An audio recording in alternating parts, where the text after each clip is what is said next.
আসসালামু আলাইকুম ও রহমতুল্লাহি ওয়া বারাকাতুহু। সম্মানিত দর্শক শ্রোতা ভাই ও বন্ধুরা, আমরা ইতিপূর্বে পৃথিবী সৃষ্টির ইতিহাস, সৌরজগৎ সৃষ্টির ইতিহাস, আদম আলাইহিস সালাতু ওয়াস সালামের সৃষ্টির ইতিহাস সম্পর্কে জেনেছি।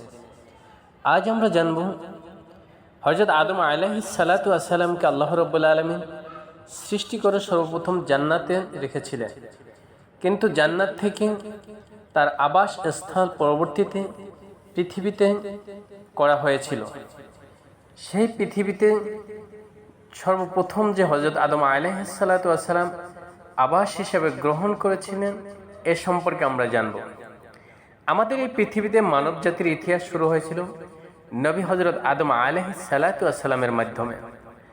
আল্লাহ তাআলা যখন ফেরেশতাদের উদ্দেশ্যে ঘোষণা করলেন, আমি পৃথিবীতে একজন প্রতিনিধি সৃষ্টি করতে যাচ্ছি, তখন মূলত সূচনা ঘটে মানব ইতিহাসের। ফেরেশতারা অবাক হয়ে জিজ্ঞেস করেছিলেন, আপনি কি এমন কাউকে সৃষ্টি করবেন যে সেখানে ঝগড়া ফাসাদ ও রক্তপাত ঘটাবে? আল্লাহ তাআলা বললেন, আমি যা জানি তোমরা তা জানো না। কোরআনে উল্লেখ আছে আল্লাহ তাআলা তাকে সৃষ্টি করেছেন শুষ্ক কাদা মাটি থেকে, যা রূপান্তরিত হয়েছিল কালচে শুকনো মাটিতে। আল্লাহ নিজ হাতে হযরত আদম আলাইহিস সালাতু ওয়াস সালামের অবয়ব তৈরি করেছিলেন, তাতে প্রাণ ফুঁকে দেন এবং ফেরেশতাদের আদেশ করেন তাকে সিজদা করতে। সকল ফেরেশতা তাকে সিজদা করলেও শয়তান অহংকারের কারণে তা অস্বীকার করে এবং চিরকালীন অভিশপ্ত হয়ে যায়। এই অহংকার অবাধ্যতার প্রতিচ্ছবি পরবর্তীকালে মানব জীবনের পরীক্ষার অংশ হয়ে যায়। জান্নাতে হযরত আদম আলাইহিস সালাতু ওয়াস সালাম শান্তি ও আনন্দে জীবন যাপন করছিলেন। আল্লাহ তার সঙ্গী হিসেবে সৃষ্টি করলেন হযরত হাওয়া আলাইহিস সালাতু ওয়াস সালামকে। উভয়ই জান্নাতে ফল ভরা বাগানে নির্ভাবনায় ছিলেন, যা আমরা ইতিপূর্বে আলোচনা করেছি যে জান্নাতে বসে হযরত আদম আলাইহিস সালাতু ওয়াস সালামের সঙ্গী রূপে হাওয়া আলাইহিস সালাতু ওয়াস সালামকে সৃষ্টি করেছেন এবং তাদের মধ্যে বিবাহ সম্পন্ন করেছিলেন। যতক্ষণ না তারা শয়তান তাদের প্রতারণায় ফেলে দেয়, ততদিন পর্যন্ত তারা খুব আনন্দে জান্নাতে অবস্থান করতেছিলেন। শয়তান আল্লাহর নিষেধ করা গাছের ফল খেতে প্রলুব্ধ করে, ফলে তাদের জান্নাত থেকে বের করে দেওয়া হয়। আল্লাহ তাআলা বলেন, তোমরা সবাই নামো পৃথিবীতে একে অপরের শত্রু হিসেবে, সেখানে তোমাদের জন্য থাকবে বাসস্থান ও জীবিকা কিছু সময়ের জন্য। বিভিন্ন তাফসীর গ্রন্থের ভাষ্যমতে আদম আলাইহিস সালাতু ওয়াস সালাম অবতরণ করেন পৃথিবীর দক্ষিণ প্রান্ত, বর্তমান শ্রীলঙ্কার সেরেনদ্বীপ বা আদমস পিক নামক এক পাহাড়ে। ইবনে আব্বাস রাদিয়াল্লাহু তাআলা আনহু এর সূত্রে ইমাম তাবারি ও ইবনে কাসিরের বর্ণনা অনুযায়ী আদম আলাইহিস সালাতু ওয়াস সালামের পায়ের ছাপ সেই পাহাড়ের চূড়ায় দীর্ঘকাল ধরে মুসলিম, বৌদ্ধ ও হিন্দু ঐতিহ্য শ্রদ্ধার সঙ্গে স্মরণ করা হয়েছে। অন্যদিকে হাওয়া আলাইহিস সালাতু ওয়াস সালাম অবতরণ করেন আরবের জেদ্দা শহরে, যার নামের অর্থ দাদি। ইসলামী ইতিহাসবিদ ইমাম সুয়ুতী রহমাতুল্লাহ আলাইহি উল্লেখ করেন, বহুদিন পর তাদের পুনর্মিলন ঘটে মক্কার নিকট আরাফাতের ময়দানে। সে কারণে এই স্থানটির নাম করা হয় আরাফাত, যার অর্থ পরিচিত হওয়া। ইমাম তাবারি তারিখুল উমাম ওয়াল মুলুক, ইমাম ইবনে কাসির কাসাসুল আম্বিয়া, ইমাম সুয়ুতী আস-সাদ দুররুল মনসুর গ্রন্থে এসব বিষয়ে আলোচনা রয়েছে। পৃথিবীতে এসে আদম আলাইহিস সালাতু ওয়াস সালাম ও হাওয়া আলাইহিস সালাতু ওয়াস সালাম মানব জীবনের প্রথম অধ্যায় রচনা করেন। আল্লাহ তাদের কৃষি কাজ, পোশাক তৈরির জ্ঞান এবং পারস্পরিক সহাবস্থানের শিক্ষা দেন। ইবনে কাসির রহমাতুল্লাহ আলাইহি বর্ণনা করেন, আদম আলাইহিস সালাতু ওয়াস সালাম ছিলেন প্রথম নবী ও প্রথম শিক্ষক, যিনি তার সন্তানদেরকে আল্লাহর একাত্মবাদ ও ন্যায়পরায়ণতার শিক্ষা দিতেন। মানব জাতি প্রথম সংগঠিত ঘটে তাদের সন্তান কাবিল ও হাবিলের মাধ্যমে, অর্থাৎ মানব জাতির মধ্যে প্রথম যে দ্বন্দ্ব সৃষ্টি হয়, সংঘাত সৃষ্টি হয়, তা হযরত আদম আলাইহিস সালাতু ওয়াস সালামের দুই সন্তান হাবিল ও কাবিলের মাধ্যমে এই ঘটনা ঘটে। এই ঘটনায় মানব সমাজে ন্যায় বিচার ও অনুশোচনার প্রাথমিক শিক্ষা হিসেবে গৃহীত হয়। সম্মানিত বন্ধুরা, হযরত আদম আলাইহিসসালাতু ওয়াসসালাম সম্পর্কে কোনো তাফসীরকার উল্লেখ করেছেন, আদম আলাইহিসসালাতু ওয়াসসালাম পরবর্তীতে মক্কা অঞ্চলে চলে আসেন এবং সেখানে প্রথম ইবাদতের ঘর বাইতুল্লাহ নির্মাণ করেন। ইমাম ইবনে কাসির ও ইমাম কুরতুবী রহমাতুল্লাহ আলাইহির মতে এই ঘরটি পৃথিবীর প্রথম ইবাদত কেন্দ্র, যা পরে নবী ইব্রাহিম আলাইহিসসালাতু ওয়াসসালাম ও ইসমাইল আলাইহিসসালাতু ওয়াসসালাম পুনর্নির্মাণ করেন। ইসলামী বিভিন্ন সূত্র অনুযায়ী যদিও পৃথিবীতে আদম আলাইহিসসালাতু ওয়াসসালামের পদচিহ্ন সম্পর্কিত স্থানগুলোর নির্দিষ্ট কোনো ভিত্তি নেই, তবু শ্রীলঙ্কার আদম স্পিক এখনও বহু মুসলমানের কাছে পবিত্র স্থান হিসেবে বিবেচিত। অন্যান্য ধর্মের মানুষের স্থানকে পবিত্র জ্ঞান করে থাকে। জেদ্দায় হাওয়া আলাইহিসসালাতু ওয়াসসালামের সমাধিস্থল হিসেবে পরিচিত স্থানের ঐতিহ্য ইসলামী ঐতিহাসিক সূত্রে বিদ্যমান, যদিও আধুনিক কালে তা চিহ্নিত নয়। আরাফার ময়দান আজও হজের অন্যতম কেন্দ্র, যেখানে লক্ষ লক্ষ মুসলমান আদম ও হাওয়া আলাইহিসসালাতু ওয়াসসালামের পুনর্মিলনের স্মৃতিতে দাঁড়িয়ে তওবা করে ক্ষমা প্রার্থনা করে। এরপর আমরা জানব হযরত আদম আলাইহিসসালাতু ওয়াসসালামের ছেলে সন্তান সম্পর্কে।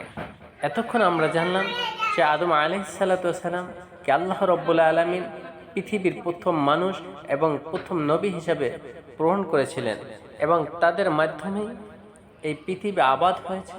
আর আবাদ হওয়ার জন্য হযরত আদম আলাইহিসসালাতু ওয়াসসালামের সন্তানদের বিষয়ে আমাদেরকে জানতে হবে। আল্লাহর নবী হযরত আদম আলাইহিসসালাতু ওয়াসসালাম মানব জাতির প্রথম পিতা, যার সৃষ্টির মাধ্যম আল্লাহ তাআলা পৃথিবীতে মানুষকে প্রতিনিধি হিসাবে নিযুক্ত করে। কোরআনে বর্ণিত আছে, আল্লাহ ফেরেশতাদের বলছিলেন, আমি পৃথিবীতে একজন প্রতিনিধি সৃষ্টি করতে যাচ্ছি। মানব সভ্যতার প্রথম অধ্যায় তাই শুরু হয় হযরত আদম আলাইহিসসালাতু ওয়াসসালামের অবতরণ থেকে। ইসলামী ঐতিহ্য অনুসারে তার জীবনের সূচনা জান্নাতে এবং অবতরণ পৃথিবীতে। পরে সেই পৃথিবীতে তার বংশধরেরা ছড়িয়ে পড়ে এবং গড়ে ওঠে মানব সভ্যতার প্রথম ভিত্তি। আদম আলাইহিসসালাতু ওয়াসসালাম ও তার স্ত্রী হাওয়া আলাইহিসসালাতু ওয়াসসালাম পৃথিবীতে অবতরণের পর আল্লাহ তাদের সন্তান দান করেন। পবিত্র কুরআনে সন্তানদের সংখ্যা উল্লেখ নেই, তবে ইসলামী ইতিহাসবিদ ইমাম ইবনে কাসির উল্লেখ করেন, হাওয়া আলাইহিসসালাতু ওয়াসসালামের প্রতি গর্ভে এক পুত্র এক কন্যা সন্তান জন্ম নিত। এভাবে মোট 40 জোড়া সন্তান পৃথিবীতে এসেছিল। সেই হিসাবে আদম আলাইহিসসালাতু ওয়াসসালামের সন্তানের সংখ্যা প্রায় 80। ইমাম ইবনে কাসির যদিও এই মত উল্লেখ করার পর বলেছেন, এসব মতামত প্রাচীন বিভিন্ন সূত্র থেকে নেওয়া হয়েছে। আদম আলাইহিসসালাতু ওয়াসসালামের সন্তানদের মধ্যে সবচেয়ে প্রসিদ্ধ 2 পুত্র ছিলেন কাবিল ও হাবিল। তাদের কাহিনী মানব ইতিহাসের প্রথম ট্র্যাজেডি হিসেবে উল্লেখ করা হয়। আল্লাহ তাআলা বলেন, তুমি তাদের কাছে আদমের 2 পুত্রের কাহিনী বর্ণনা করো। অর্থাৎ রাসূল পাক সাল্লাল্লাহু আলাইহি ওয়াসাল্লামকে লক্ষ্য করে বলেন, হে রাসূল, আপনি আদম এবং হাওয়া আলাইহিসসালাতু ওয়াসসালামের সন্তান হাবিল এবং কাবিলের ঘটনাগুলো তাদের কাছে বর্ণনা করুন আর এর থেকে তাদেরকে শিক্ষা নিতে বলুন। কাবিল নিজের ভাই হাবিলকে হত্যা করে মানব ইতিহাসে প্রথম রক্তপাত ঘটায়। ইসলামী ঐতিহ্য বলা হয়, হাবিল ছিলেন ধার্মিক ও বিনয়ী আর কাবিল ছিলেন ঈর্ষাপরায়ণ। হত্যার পর আল্লাহ কাবিলকে একটি কাকের মাধ্যমে কবর দেওয়ার শিক্ষা দেন। এই ঘটনার মধ্য দিয়ে মানব সমাজ পাপ ও অনুশোচনার ধারণা প্রতিষ্ঠিত হয়। হাবিলের মৃত্যুর পর আদম আলাইহিসসালাতু ওয়াসসালাম গভীর শোক আচ্ছন্ন হন। কিছু সময় পর আল্লাহ তাকে এক নতুন সন্তান দান করেন, যার নাম রাখা হয় শীষ বা শীত। ইসলামী বর্ণনা অনুযায়ী তিনিও নবী হিসেবে পরিচিত। আদম আলাইহিসসালাম মৃত্যুর আগে শীষ আলাইহিসসালামকে তার উত্তরসূরি নবুয়তের ধারক হিসেবে মনোনীত করেন। শীষ আলাইহিসসালামের উপর আল্লাহর তাওহীদের শিক্ষা ও নির্দেশ নাজিল করেন, যা তার বংশধরদের মধ্যে ছড়িয়ে পড়েছিল। তাকে আদম আলাইহিস সালামের সত্য উত্তরাধিকারী বলা হয়। ইবনে কাসির কিসাসুল আম্বিয়া, ইমাম তাবারি তারিখ উল উমাম আল মুলুক, ইমাম সুয়ুতি আদ-দুররুল মানসুরে এসব বিষয় বর্ণিত রয়েছে। শীস আলাইহিস সালামের যুগে মানুষ সুসংগঠিত জীবনযাপনের কৌশল শিখতে থাকে।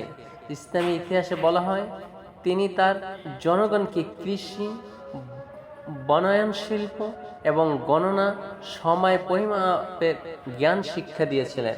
তার নেতৃত্বে আদম আলাইহিস সালামের পরবর্তী প্রজন্ম প্রথমবারের মতো স্থায়ী জনপদ গড়ে তোলে। এই প্রজন্ম কিছু অংশ বসতি স্থাপন করে আরব উপদ্বীপের দক্ষিণে, কিছু শাম, সিরিয়া, ফিলিস্তিনে অঞ্চলে এবং কিছু ইরাক ও বেবিলন এলাকায়। এখান থেকে মানব সমাজের প্রাথমিক সম্প্রসারণ শুরু হয়। ইমাম তাবারি তারিখুল উমাম ওয়াল মুলুক, ইবনে কাসির আল বিদায়া ওয়ান নিহায়া, আল মাওদুসি মাজুজ মাজহাব গ্রন্থে এসব বিষয় আলোচনা করা হয়েছে। আদম আলাইহিস সালামের মৃত্যুর পর তার বংশধরেরা পৃথিবীর বিভিন্ন অঞ্চলে ছড়িয়ে পড়তে থাকে। প্রথম দিকে মানব সমাজ নদী ও উর্বর ভূমির আশপাশ বসতি গড়ে তোলে। দজলা ও ফোরাত নদীর তীরে, সিন্ধু উপত্যকা ও মিশরের নীল নদ অঞ্চলে মানব সভ্যতার প্রথম কেন্দ্র হয়ে ওঠে। বিভিন্ন তাফসীর ও ইতিহাসবিদ বলেন, নূহ আলাইহিস সালামের আগ পর্যন্ত মানুষ তাওহীদ একনিষ্ঠ ছিল, কিন্তু সময়ের সঙ্গে সঙ্গে তারা আদম ও শীস আলাইহিস সালামের ধার্মিক অনুসারীদের অতিরিক্ত শ্রদ্ধা করতে শুরু করে, যা পরে মূর্তি পূজায় পরিণত হয়। এই বিচ্যুতি ছিল নবী নূহ আলাইহিস সালামের নবুয়ত প্রাপ্তি ঐতিহাসিক ভূমিকা।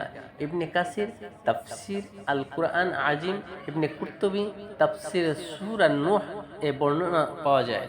আজকে পৃথিবীর সব জাতীয় ভাষা আদম আলাইহিস সালামের বংশধরদের থেকে উদ্ভূত। তাদের হাতে গড়ে ওঠা প্রাচীন সমাজগুলো মেসোপটেমিয়া, সিন্ধু ও মিশরের প্রগতি সভ্যতার ভিত্তি স্থাপন করেছিল। সম্মানিত বন্ধুরা, হযরত আদম আলাইহিস সালামের 4 সন্তান সম্পর্কে আমরা মোটামুটি জেনেছি। অর্থাৎ আদম আলাইহিস সালামের 80টি সন্তান ছিল, অর্থাৎ 40 জোড়া সন্তান ছিল, যা আমরা বিভিন্ন সূত্র মতে পাওয়া যায়। আবার কোন কোন সূত্রে 120, আবার কোন কোন সূত্রে 240টি সন্তানের সংখ্যাও পাওয়া যায়। সর্বোপরি বলা যায় হযরত আদম আলাইহিস সালাম পৃথিবীতে আগমন করেন এবং তার সন্তানদের মাধ্যমে পৃথিবীর আবাদ শুরু হয়ে যায়। পরবর্তী ভিডিওতে আমরা হযরত আদম আলাইহিস সালামের বংশধরের মাধ্যমে কিভাবে পৃথিবী আবাদ হয়েছিল সে সম্পর্কে আলোচনা করব ইনশাআল্লাহ। আসসালামু আলাইকুম ওয়া রাহমাতুল্লাহি ওয়া বারাকাতুহু।